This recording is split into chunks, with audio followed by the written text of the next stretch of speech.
Going live here. All right. Hey, Tom here, FlipAnything USA. So interesting, things are starting to kind of fall apart. I've seen some people lose their jobs here recently. And I've seen, I'm a builder. I have a lot of subcontractors work for me. Say I'm a builder. I have only built for myself in the last 20 years, but I do a lot of remodeling. I keep a lot of different trades busy, and I can tell you things are getting slow. I was actually over at Floor and Decor, ordered, floor heaters and different stuff that I was putting in on one of the custom properties that I'm about to redo. And even, they said, yeah, things have slowed down quite a bit. They said our sales are slow, and it's just not like it was. And so today, I'm going to talk to you about two podcasts that I'm looking at right now that kind of go to this subject. And particularly, I was looking at this is going to involve Ninja, a piece of his podcast, and then over on CNBC Squawk Box, there's a related. I'll put it together for you how they are related, and you'll kind of see the tract homes. I've seen this in the past where you've had a tract home. They sell their first tract, first phase, they call it. First phase will sell very well. Then, the economy's still going well. Then they go to the second phase, and maybe they bump prices up $20,000, $30,000 more per same model, maybe sometimes $100,000 more, depending on the market and the size of the properties. And then third phase, fourth phase, they keep going up. And from the first phase on, they feel great because, now they got theirs for less than the second phase paid and the third phase and the fourth phase. But then when it gets back down to the fifth phase, all of a sudden things start getting bad. And then all of a sudden the fifth phase lowers their price to what the third phase was.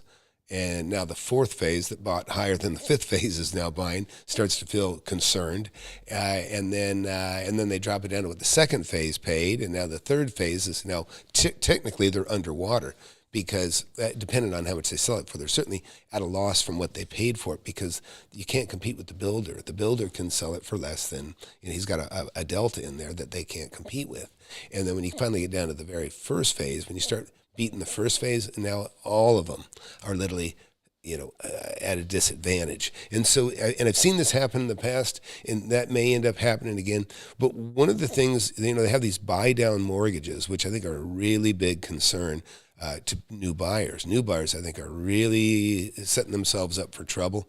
And I think the FHA just released something new where they've actually got it going to be easier, cheaper for people to buy. Again, if it involves these buyback or buy-down mortgages, that's going to be a big problem. At least that's what I believe it will be, and I'll explain why I think that here shortly. So stay tuned here, and I'll be right back. It's the best thing I ever did. You want to learn how to make millions of dollars in real estate? I've made tens of millions over my lifetime, and I'm showing people how to do it. Get in my free webinar. I have it every Thursday, 7 p.m. Central. Go to the link below, FlipAnythingUSA.com/webinar. Sign up for it. You can talk to me face to face if you want. Don't waste any time. Hit that subscribe button, hit that like button. You don't want to miss my channel. I've been doing it for years. All right. I didn't mean to give you that promo so early, but that's out of the way. Hey, please hit that like button, hit that subscribe button. You'll learn a lot here if you stick around, I promise you. Two things I'm going to address here real quick. We're definitely going into a downturn. There's no question about it. Interest rates go up. It affects things. It makes it impossible to buy properties. Like say, your single family homes cost you twice as much today for the same price. If you finance 75-80% of it, your payments doubled from a couple of years ago just because the cost of money is doubled, and is what's killing the market. So they've been pushing these buy down mortgages, and these buy down mortgages can really be problematic for a new buyer because you're betting on the buy down that it is going to that the interest rates are going to be lower in the future. And I don't think they're going to be lower soon enough, but it helps the tract home. I've offered a buy down on a property that I just sold, and I just bought two more, by the way. I'm about to close one here next week, a house, and I have bought another one prior to that about 6 weeks ago. That's the father-son investing. Be sure to watch that. We're going to make $100,000 on that house for sure. Now, the second one, we're not going to make quite as much, but we're not going to do near as much work either. So urge you to check out those two videos, because this is kind of defying the logic of a lot of people out there that say, don't buy real estate, don't buy right now. Listen, when you're an investor, you never stop buying. You never stop buying real estate. You just don't buy a bad deal. You only buy a good deal. It's just the only thing that makes sense. And believe me, you can buy something. I started in 10% interest rates. You can buy something at 10% interest, borrowed money, and still make money. It's all in the numbers, right? So look, let's go ahead and get this started. We'll start with Ninja here. Has got a secret recording, he says, and so we'll start this a little bit.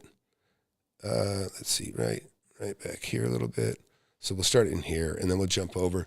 And then we're going to jump over here to this gal, Sheryl. Her name's Sheryl, and Sheryl Palmer. She's a CEO, I believe, over here at one of the fourth largest tract builders. So let's start with Ninja. In 2022, they dropped them in around 70% of the nation. They dropped out 10%, but then they learned that buyers are freaked out by that red line. When it said 700,000, they put a line through it. Now they said it's 640, they dropped to 10%. Buyers were pulling back. Then they just took off the red line and they just dropped the price. You can tell they're pointing fingers at everyone else, but there is a massive crash. That is why you have to be prepared. You have to identify these cycles.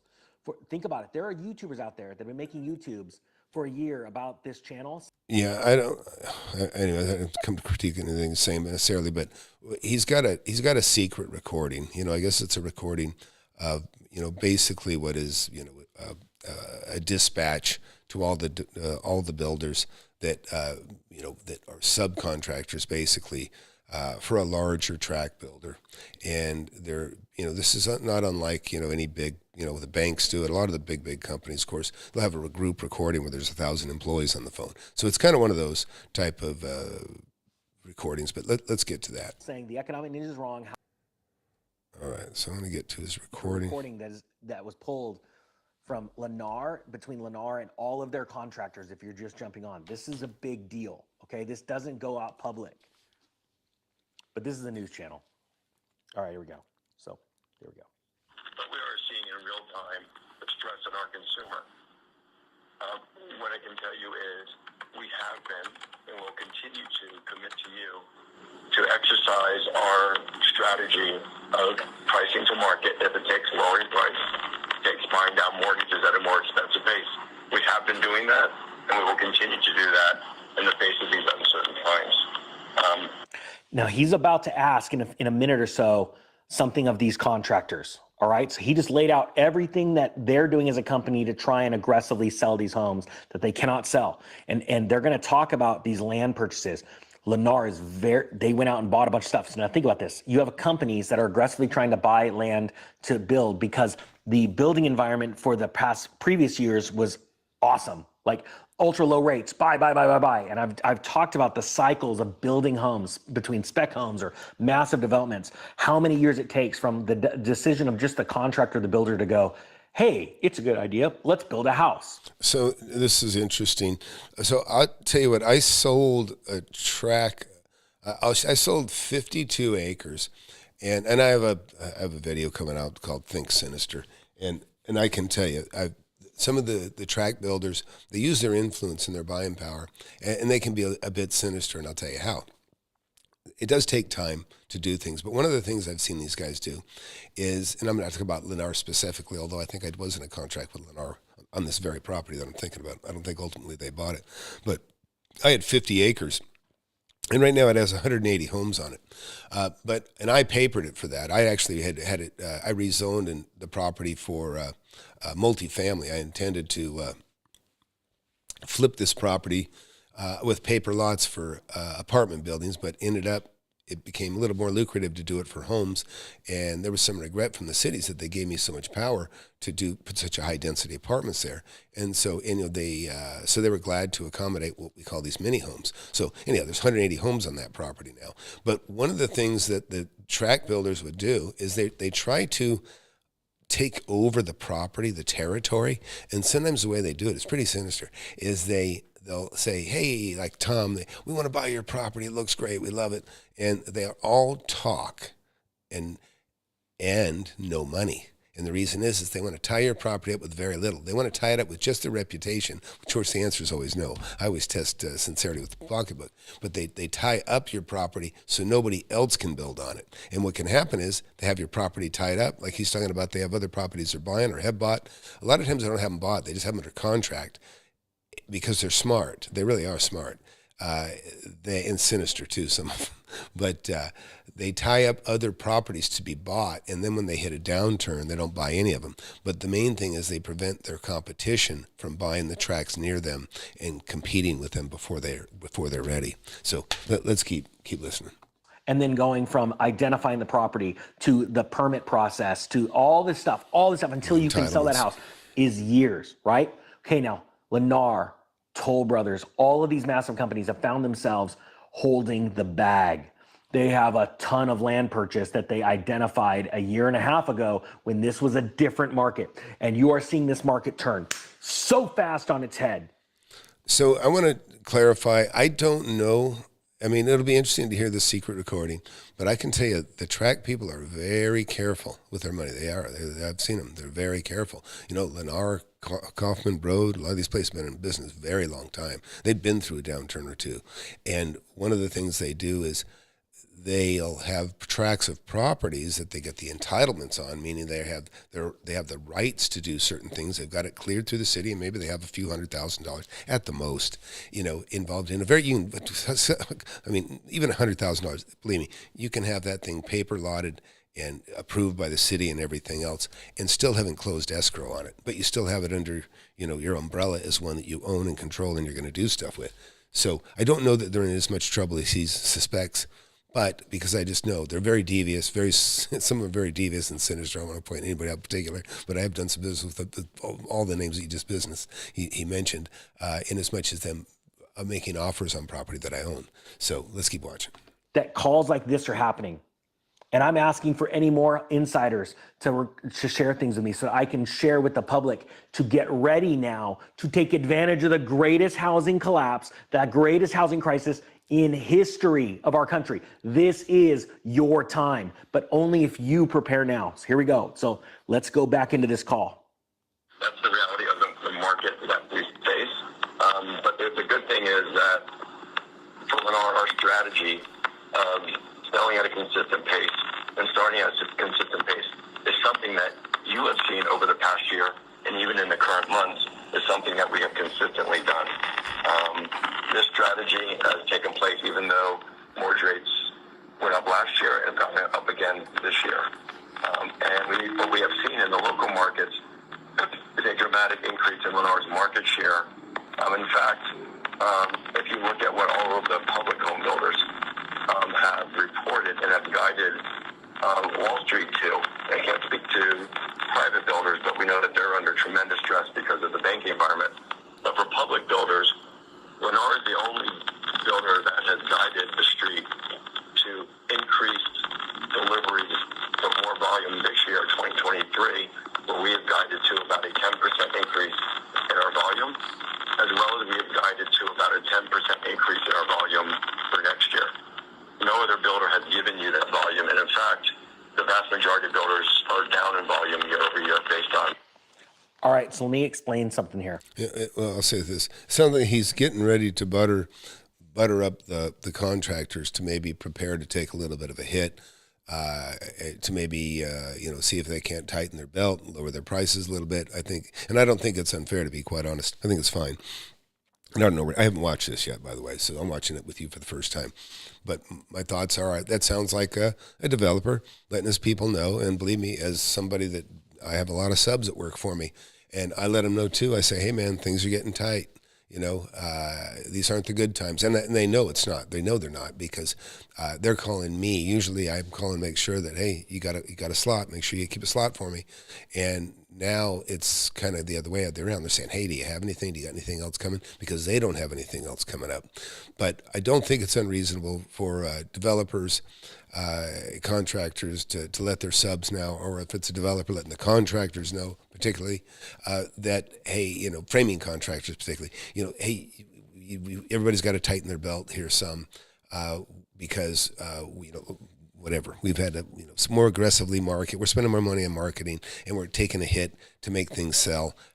Can you take a hit with us? And I don't even know, but I anticipate that's what's going to happen here. Let's keep listening. A lot of people, a lot of reporters on mainstream media, especially in the financial media, would think, oh, that's great. They're producing 10% more. Type 1 if you're a contractor. I'm just curious how many contractors or people in the building area, not just contractors, painting contractors, subcontractors, anyone in the building space that has a business. I'm curious if any of you are in here. I want to explain something that people don't understand. At the end of a cycle, of an economic cycle or real estate cycle, builders become busier and they've never made less money, because margins shrink, because people want more for less as their budget shrink.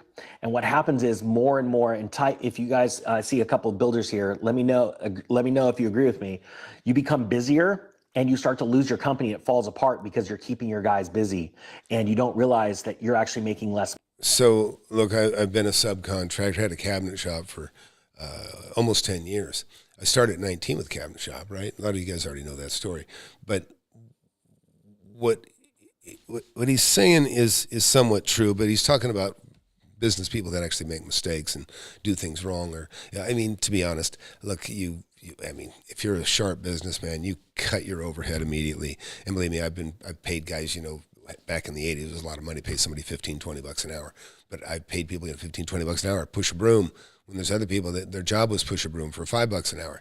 And that can happen. But, if you see light at the end of the tunnel, what generally happens is general contractors, all of them, all the trades, sheetrock, people don't buy as much, but people improve their homes. And so you start to focus on remodeling, and you maybe cut your crew back. You keep your most resourceful, best people, people that are multi-talented. You get guys that can tape and float, texture, maybe they can even paint, but they're also carpenters too. They're probably not as good as as good a painter as a real painter. They're not as good as a texture guy. They're not moving as fast, but you're keeping your core guys busy that are, that are overall the handiest. So that's kind of one of the things that we do as contractors. I'm somebody, I built custom homes too. So we would, we keep in-house, and even as because I have about 185,000 square foot of rentals myself right now. So we do tenant improvements, we do a lot of land property flips, and, there's some remodeling going on at times. So I have those kinds of trades at my hand all the time. And I'll show you something here too, just to give you an example. This is a property that I own. I made $2 million on this property too, by the way. This is a tract that I bought. I bought this back in 1995, and you can't even see the whole thing here. Let me show you. Yeah, okay, there you go. What you see from here, you see the cursor here, all the way to here, this big rectangle, less a little corner out of it. This is 52 acres, and you can see this. This is all the new street improvements. This has since completely been populated with kind of like, not tiny homes, but pretty darn small homes and pretty darn micro homes. They call these micro homes. And, and I had several big development companies. Lennar, I think, actually was one of them. There was another one. I can't think of the name. It's on the tip of my tongue. I don't think it was Kaufman Bro, it might have been. But anyhow, but I won't say which one. But one of these guys, they all were trying to tie this up. And yeah, they'd put 30 to 50,000 in escrow, but I said, no, well, that's fine. And you can do your due diligence, but after we'll have a several $1,000 option fee, which means we don't even write the contract unless you agree to lose a few $1,000. And then you have 30 days, and then you lose 10,000. And then after 30 more days, you lose 20,000. Because, I don't let anybody tie up my property for free, especially at this level. This is a multi-million-dollar property. But I'm telling you, these guys tried as hard as they could, and I saw what they were doing after I thought, man, you guys are dragging your feet. This is bullshit. And I since become friends with one of the guys that was in the loop on that. And we sold it to somebody else, by the way. But the main target at that time, with their deal was they were just simply tying up the property to get the entitlements. They would put it under their umbrella as something they have in common. They'd put their signs on it. That was all part of what they wanted to do. So they didn't own as much as they pretended to own, and I saw that because I knew they had other properties. They said coming soon. Well, they hadn't paid for it yet. So I don't know that Ninja knows that 100% that these guys are in deep, trouble with what they have, but I do know that they can oftentimes misrepresent. And we'll kind of go back to this, and let's keep going. Money, because most companies, especially big, large conglomerates, they don't pay attention to their month-on-month changes because of cyclical or seasonal changes, and they don't see the big picture. And before you know it, those companies close their doors. They just shut down. It's very fast. It's a crazy cycle. So when a company like Lennar says, hey, we've committed to this 10%, you have to remember they are a publicly traded company. They are trying their hardest to stop the hemorrhaging, the bleeding, the selling of their stock because it hurts them. So they are saying, hey, we're committed to selling more. It doesn't mean they're selling more. We're committed to selling 10% more in 2023. Type 2, if you don't think that that's going to happen. Type 3, if you understand, yes, they're trying to tell you we're committed to selling more. Don't sell our stock. That's what's happening right now, okay? It does not mean because they're committed to selling 10% more in 2023 as opposed to 2022 that they're going to hit that mark. Just because they say they're committed to selling 10%. Yeah, so like I say, I understand having a heart-to-heart to the guys. And like I say, we haven't seen where this is going yet, right? He's telling them, we expect to do more, we expect to do more. And I assume they're going to be asking of the builders, the people watching, hey, sharpen your pencil, we need to cut the prices. That's what I suspect is coming here. I don't know yet. But it's not uncommon that when I have a lot of tenants, right?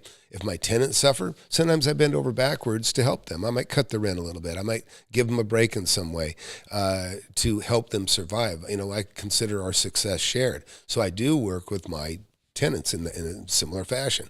And likewise, my subcontractors, and I have a bunch of them, when things start getting tough, I say, hey, man, let's keep it kind of thin here. And even my concrete guy this morning, I said, hey, what do you think that costs? He goes, man, I'm just happy to keep my guys going. This is kind of goes to what he said a little bit. But he said, yeah, this is the builder, the concrete man in this case, saying, hey, you know what? Don't worry about it. I'll cut it really tight. And we trust each other. People that work for me, they don't bid jobs. They just give me the bill. And so that's the kind of rapport I have with my guys. They know if they gouge me, I'll speak up to it. But in general, what I tell my contractors is just treat me right.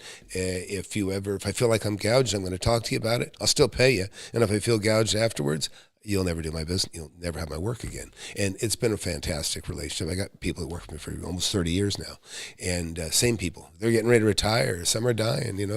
It's things happen when you live long enough. But so let's continue to watch this. I'm not quite as cynical as he on the developer because I am a developer too. Not at that level, but it doesn't matter. It's all relative. So let's keep listening. 10% more homes in 2024 does not mean they're going to hit their mark. These are the exact same calls that were happening in 2007 as things were collapsing. All right. This is why this is the greatest opportunity for you to be prepared. All right, here we go. What they have communicated to Wall Street. So we ask for your help on a commitment to you that we would use that not to shore up our margin, but instead pass that on to our customers in the form of reduced sales price, in the form of lower interest rates. So look, before he reacts to this, and I see him starting to react to this, it is perfectly reasonable. It is perfectly reasonable. And I don't think it means that they're going out of business, to be quite honest. But we can keep an eye on, I don't know if he's talking about Lennar Homes, or I think it's Lennar, and we'll see if they go out of business. But he looks pretty like he's going to be pretty happy here. But the bottom line is, that's not an unusual phone call by any means. When things start getting tight, you kind of say, hey, guys, the easy money's gone. we got to tighten our belt together. And so this guy's saying, hey, he said in the form of reduced sales price, in the form of lower, interest rates, he's saying maybe you guys can, take your part in it, and not so that they can make more money. It's so that they can keep working and make some money. Okay. And that's not unusual. Listen, I love to make 50% on a real estate deal, and I look to make as much as I possibly can. But when things start to slow down, I might go ahead and take, make a purchase where I only make 25%. In other words, I buy 25% under market. Most people can't even fathom that, but I do it pretty regularly. But I give you an example. I bought 2 homes in the last 5 weeks. I bought one for about $200,000, 50% under market roughly. It needs a little bit of repair. I want to qualify that.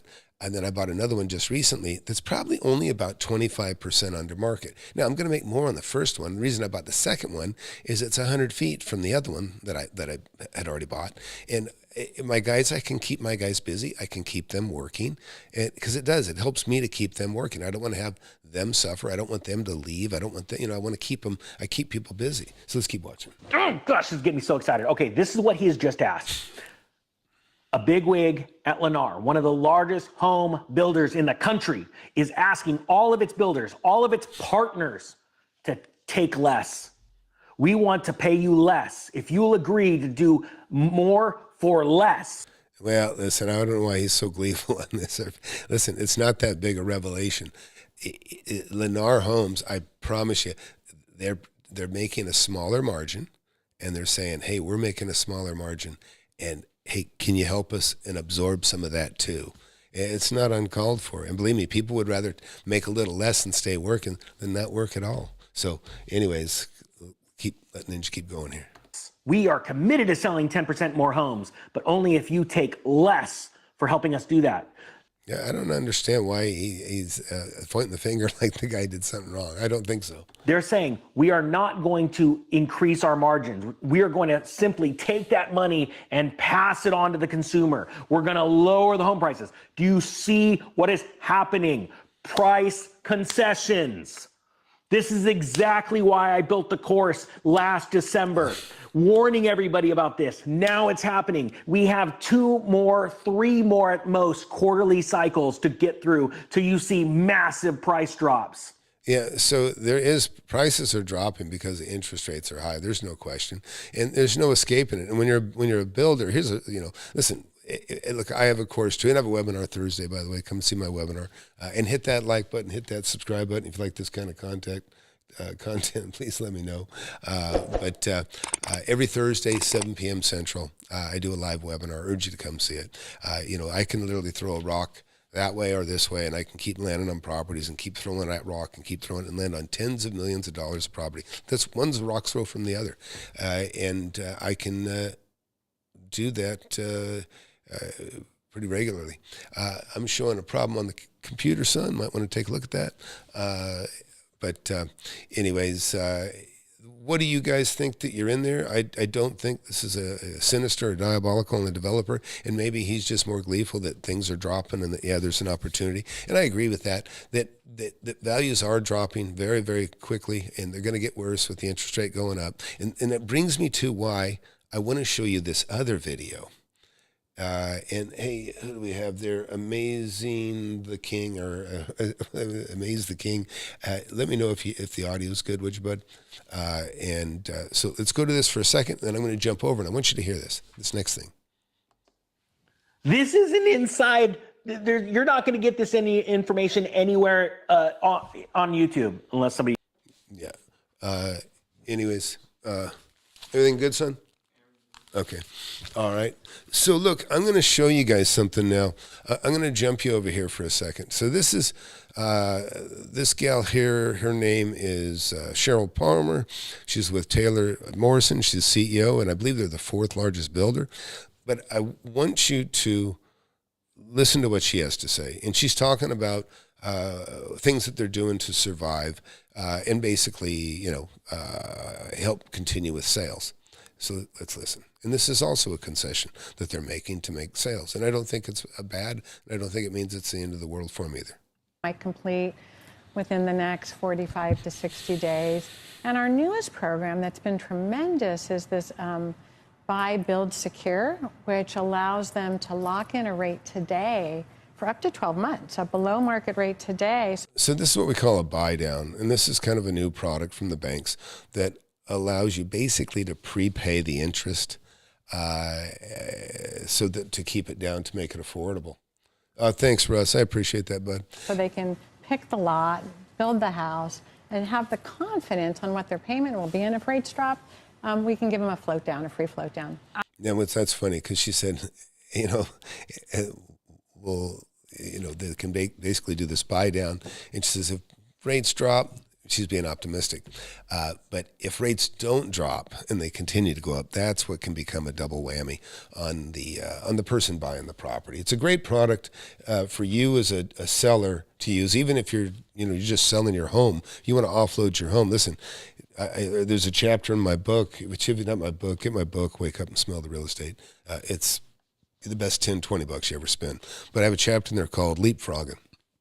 And that can mean jumping up and paying more than everybody else is willing to in a certain bid situation, but it can also mean jumping ahead of everybody else and lower your prices more because that's where everything's heading anyways. And it's important. It'll help you get rid of your property safely, and you'll beat people out in the long run.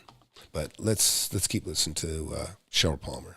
I would assume that you don't have to give away as many of those incentives as you might have in the past, just because it definitely seems like a seller's market these days. Yeah, I would say no, unless I picked up something that is very old. Yeah, I think, it's a tale of multiple consumers. So when I look at the impact of that most affordable, that FHA consumer over the last 2 years, it's a very deep pull. The first-time buyers, I think about our buyers, about 50% are millennials. But if you look over the last 2 years, their monthly payment has almost doubled. Yeah. That's huge, right? I mean, our incomes, we haven't seen that. But between, higher LTVs, and then there's been so much demand, prices have moved further. And then you look at rates moving into the, mid to high sevens. It's had a disproportionate impact. Yeah, and she's 100% right. And see, this is why, and she's in the position of like the CEO that was in the doing the group phone call that the ninja was referring to. And believe me, this is one of the concessions they're all making, is what they're doing is they're like saying, yeah, here's 10 grand to buy down the interest for the first year. And it's good for getting the sales, and maybe they could bump their sales up, if they do enough of this and make it affordable. But what I'm really worried about is the consumer that buys from them. I don't think they're going out of business, to be honest. If Ninja thinks they're going out of business, I don't think so. But it does mean prices are dropping, and that does create opportunities all the way across the board. But my main point that I want to get with you on this is she's suggesting, these buy downs is a way to get consumers to be able to afford the property that takes their rate down for 12 months. Listen, interest rates, and this is just my opinion, okay? But I usually don't have such a strong opinion because I tell everybody the only thing I know for sure is I don't know for sure. But I am relatively certain that interest rates are going to be higher than they are today in 2 or 3 years. They're going to go up. They're going to stay up. And they're not done going up, and they're going to plateau for a while. But it's going to be a while before they go down. It took them a while to get this high. It's going to take them, they did a quick adjustment, right? They actually went up fairly quick in a short time. But they also dropped like a rock back in 2009. But we have a totally different situation here. We have inflation going crazy, and we have the Fed, which is supposed to be independent. And they don't really have any reason to pull back yet.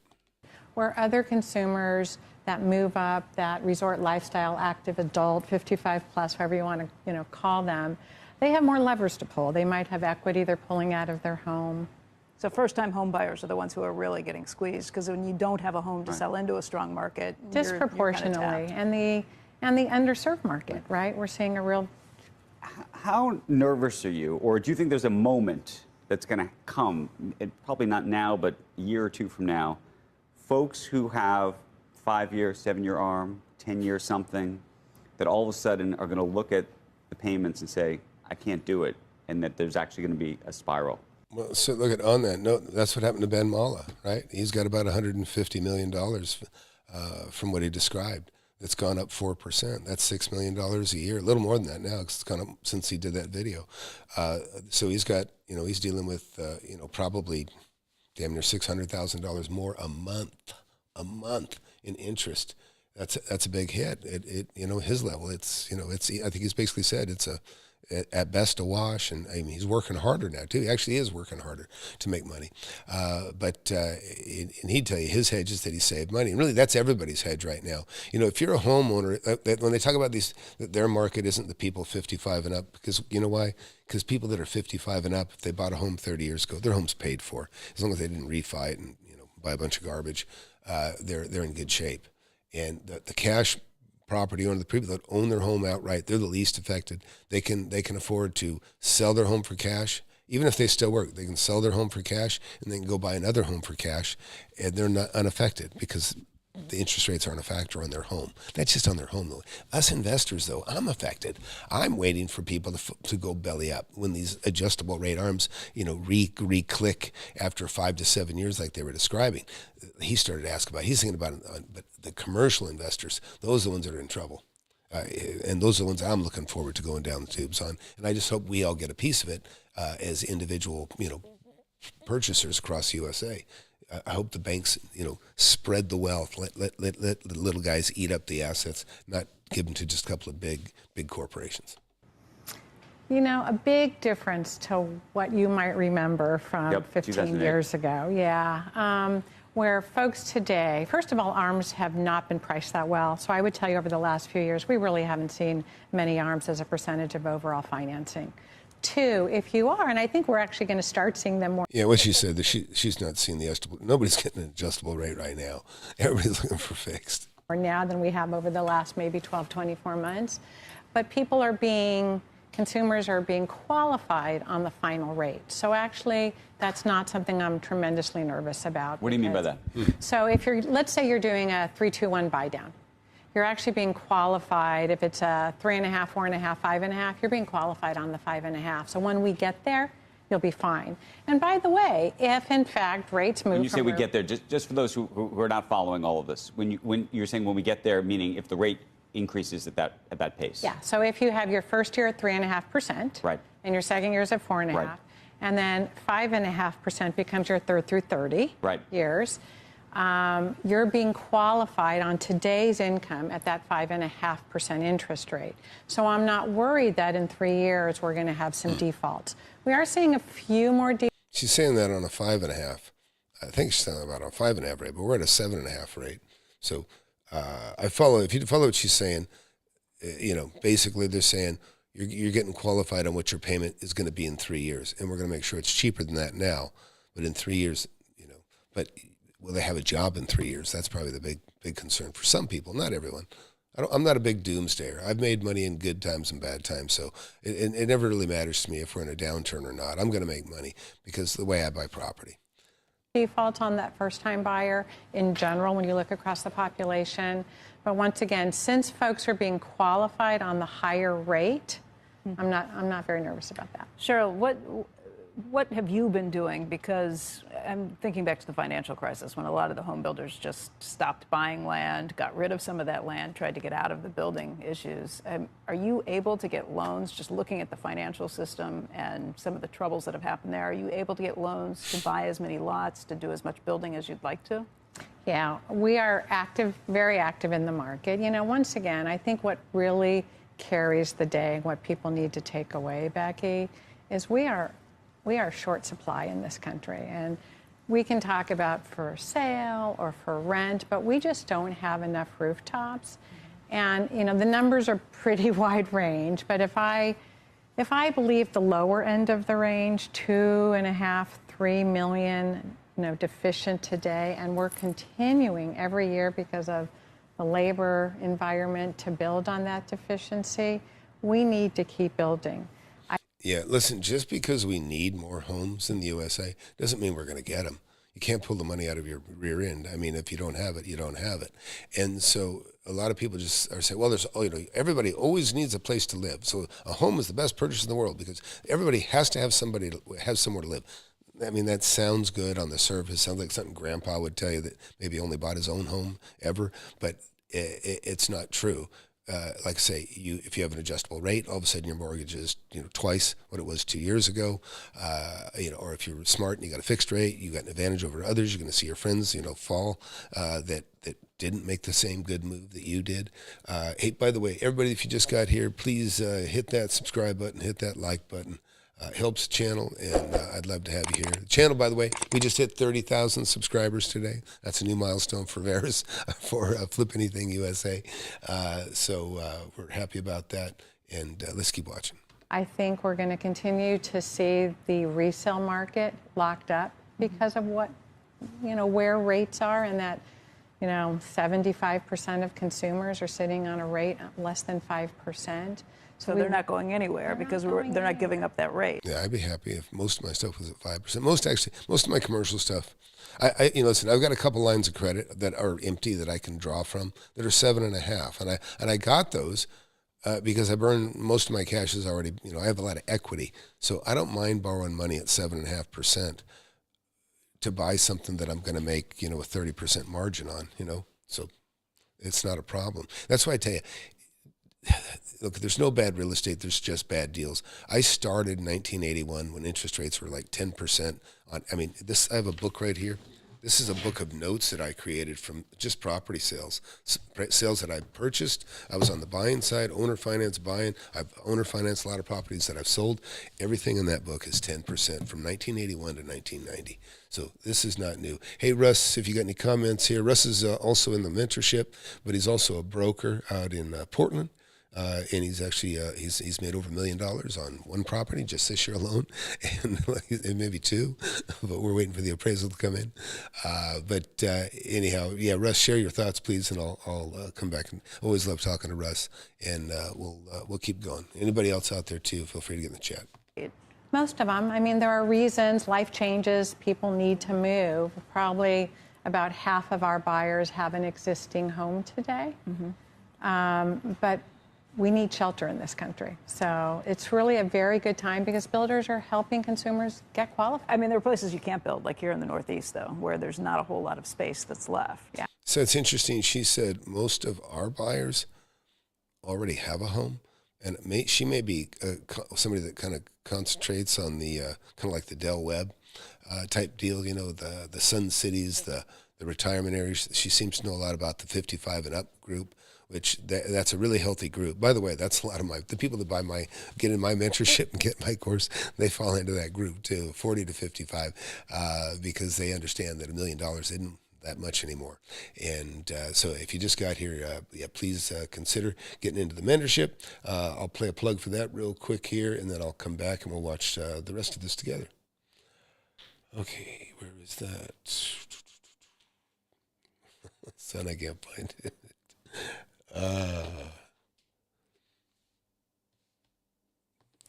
All right, we'll just keep rolling here. Sorry, my program buttons have changed a bit here. All right, so Russ, Clint, you got there, sounding good. That's great. Russ, if you're still out there. So look, I just got in here late. I've sold. I was explaining earlier that this is one of my properties. This is 52 acres. I paid $205,000 for this, and I sold it to a big outfit like Lennar. I sold it to them for $2.85 million. So I made over $2.5 million on this piece of land. And I held it for a little while, and I actually rezoned this thing so it was possible. And rezoning cost me $350. It was not a big expense like a lot of people think. But there's 180 homes on this property now. This doesn't show up fully developed. In fact, you see this little river? It's like a little creek going through here. My twin boys caught their first fish in this creek right here. We used to go there and just play, ride motorcycles. I had a motorcycle. I'd ride them around on here. But originally, I was going to develop and build this property and teach my kids how to build. That's what I thought I was going to do. But, things changed, and instead I just took the money and ran and bought more property.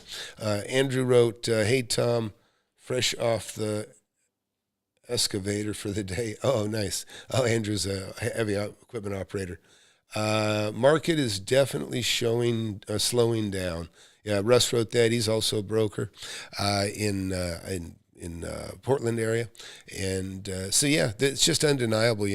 talked to my own banker. He said, Tom, he goes, we're starting to see guys, they're not finishing the projects, and we're telling them we don't really want to loan them any more money, and they're not qualifying anyhow. These are some people these are probably, I would say, very small builders in comparison to like Lennar and these guys, but they still might do 13 homes a year. It's significant, decent business, and I can tell you that what happens is the subs just usually jump to remodels, and they'll start advertising for remodels. People that sell carpet will start sending out flyers, say update your home. And a lot of people are probably going, "Yeah, why not? We got a 5%, or 2.6 or a 5% interest rate. Why not just stay home? We'll fix this place up because we ain't going anywhere." It makes sense. It just makes sense.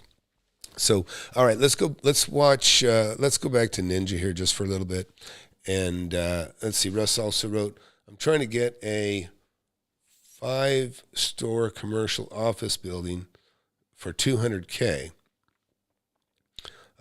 See how really motivated the seller is." Yeah, he said, trying to see how motivated the seller is. And that's a good move. Yeah, actually, Russ actually did a brilliant thing, and this is one of the best deals he made while he's been in the mentorship is he basically, he bought a property that was about $1.2 million, and he got it for $350 and put $80,000 in it. And now he's got, $14,000 a month coming in on a $400,000 investment. It's a wonderful thing. I've got another gentleman just paid $975,000 for 24,900 square feet of commercial building. That's $42 a foot. And he's probably made $2 million the day he closed, just in equity alone. That's the stuff that can happen. So I'll replug the book here. Be sure to get my book, Wake Up and Smell the Real Estate. But you can see that top banner there. I have a free webinar every Thursday night, 7 p.m. Central. You can go to FlipAnythingUSA.com/webinar and just fill that out. You have another thing. You can go to the webinar, or go to the mentorship survey up in the right-hand corner of Flip Anything USA. You can see that as well. Anyways, so let's watch a little more Ninja, and then we'll jump back to Sheryl, and we'll wrap it up. Yeah, there's not much inventory on the... Oh, let's get her back. Let's go back to Ninja here. He obviously just copies this video. This is a recording between the company, the big home builders that everybody on Wall Street's been saying, "Oh, it's such a great time to buy. Just buy." They're collapsing. They can't lower. I don't know that they're collapsing, but they are motivated to lower the price for sure. Or the pricing more. They've done everything they can. They are holding on by threads in this industry. This is what's happening. And they can't. Now think about this. Think about it. They're asking all of their partners, which I don't blame them for doing this, but you have to see the bigger picture here. That's good business sense, yeah. To take price concessions, because it's not being said, but it's being said, hey, if you don't do this, we're not going to be able to hire you for as many homes. We're collapsing. The market's collapsing. He's not saying they're collapsing. He's just saying, hey, we're taking a hit, and you guys need to take a hit with us, and if you can. And I didn't see it too heavy-handed, to be honest, but it did sound good. Keep us in the loop. Oh, hey, yeah, thanks, Russ. And let's watch a little more. This is amazing information. Here we go. Can afford to buy a home, and that's why we're able to have greater volume than the rest of the industry. And with that, I'd like to turn it over to Ken to walk you through a little bit more detail on the strategy and where we are and what we're going to execute. Ken? Yeah, thank you, John, and thank you to all the partners on this call for all that you do day in and day out. In the spirit of partnership, I do want to share additional strategies we're employing that should benefit you as well. To support the Scout's Pay strategy, What'll be interesting is if the strategy of doing the buy downs, if they share that. John described, we've been very active in buying land during this inflationary interest rate environment in order to collectively position ourselves for both short and longer term growth. They're over leveraged. We continue our laser focus on quickly solving supply chain constraints through local and national combined and creative efforts. While supply chains have improved, we're working hard to make systematic changes to better position ourselves and our partners for whenever supply does tighten. Real quick, when they use the word creative, that's because they mean they can't sell. This is no longer a normal market. When you use the word creative finance, creative something, creative. Yeah, no, actually, I'm going to disagree with him a little bit on that because, like, let's go back over here Sheryl over here at Tyler Morrison, another big builder. What she talked about is a creative financing option, and that is doing the buy down, paying the interest ahead so that the consumer can rest assured that they'll have a rate that is low for the next 3 years, but it may go beyond that 3-year mark that they have, but they got them covered for 3 years. And it's a good way to sell homes. It's not a great way to buy homes. Listen, you shouldn't buy a home that potentially is going to put you under. And this is what you learn in my class at FlipAnything. There's the webinar above, is we buy 30% below market, at least. You always try to buy everything 30 to 40, 50. I bought stuff 80% under market. Those key deals are out there, and there's probably going to be more of those coming because of the economy, but they're always out there anyways. You just got to be very, very careful and selective how you buy. But I don't consider this the end for these guys. You got to remember, like I showed you, I've sold property. I think I sold it to the very company he's talking about, Lennar, and they're crafty. But let me tell you what, they're careful. They've been around a long time. People that are around a long time, guess what? They are survivors. They know what they're doing, and they're usually very careful of not being over leveraged. They'll say they bought a lot of property. They'll throw whatever, a little bit of money to hold a bunch of different property, but they can walk away from it, and it's not going to destroy them. But they do usually have the power. And in fact, that's what they would do. Believe me, if they had, whatever, just say, hundreds of acres tied up to build homes, they would use the economy to just beat the death out of just beat the seller to death and say, hey, we need to renegotiate. We got to amend this contract. And it would be clever for them to do so. But they are very, I call it sinister. There's some very sinister things that a lot of these tract home guys do. They'll tie up the big tracts of homes so their competition can't get it. And it's all at the, at the expense of the seller of the land. A lot of times it's a lot of farmers, selling, and then they don't want to sell, but they get talked into it, and then they're in escrow for just an unreasonable amount of time sometimes, based on promises and being strung along. So anyhow, let's go back here, and I think we're going to get ready to wrap this up. I'll listen to him for a minute, and then we'll jump back to Sheryl. It's because they're like, we're screwed. It is no longer business as usual. You need to be ready for this. I want you taking full advantage of this. Yeah, it is. Like I say, it is not quite business as usual because things are getting tight, and that's how it is. Let's jump over to Sheryl here. Before you think about stopping, paying a bill that's going to get in certain parts of the country. But we're actually seeing great movement because of some of the affordability to smaller markets across the country. We generally build in the Smile States, Taylor Morrison. We're not here in the Northeast, but I think you're right. I think land supply here is very, very tight. Report to your credit. All right. So, hey, good job, Economic Ninja, and good job, CNBC Squawk Box. What do you guys think out there? I thought that was good information from both. Both did a good job. I don't necessarily agree with sentiments of Ninja, because I am a builder and I am a developer, and I've dealt with the people that he's talking about, and they're smart. They are smart, and we'll see if they go belly up. I seriously doubt it's even close. But it doesn't mean the overall economy isn't going to get hurt terribly. It's going to, for sure, and there will be big opportunities out there for everybody to get in on. Jerry, Jerry's new the rock star in the group here. He's the one who just made that $2 million equity. He's got $2 million equity day one. He bought a property and Russ actually did almost as good, really close as good on another, and 10 states away from each other. So hey, anyways, those of you watching, I appreciate you, and if you're new to the channel, please hit that subscribe button, hit that like button. Love to see you around. We just hit 30,000 subscribers today, so I'm proud of that.